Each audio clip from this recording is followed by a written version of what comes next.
Welcome to Hey Dr. Sue. So people submit their sex questions to me anonymously, and once a week I post one question and one answer. Do you have a sex question you've always wanted answered? Go ahead and check out the description for information on how to submit it anonymously.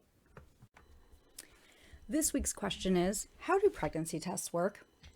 Pregnancy tests work because they look for a hormone called human chorionic gonadotropin, also sometimes called HCG.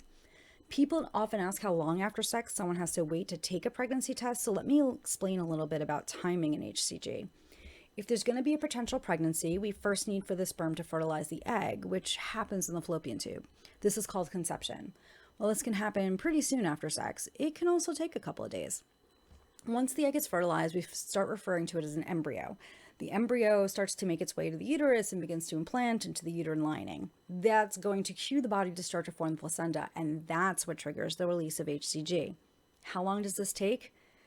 Well, the at-home pregnancy test, which is a urine test, isn't as sensitive to HCG levels as a blood test, so it may take some time for the HCG in the urine to build up to levels that the home test could detect. This means that the at-home test can detect a pregnancy about 11 days after conception. Listen to that again. After conception, not sex. So it might take 11 to 14 days after sex. The blood test for pregnancy that's done at a doctor's office or clinic can detect lower levels of HCG, which makes it possible to determine there is a pregnancy a few days earlier than the at-home test. Until next time, be safe and have fun.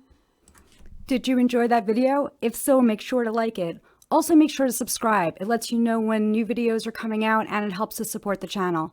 Check out the description for information on how to find me on Instagram and Medium.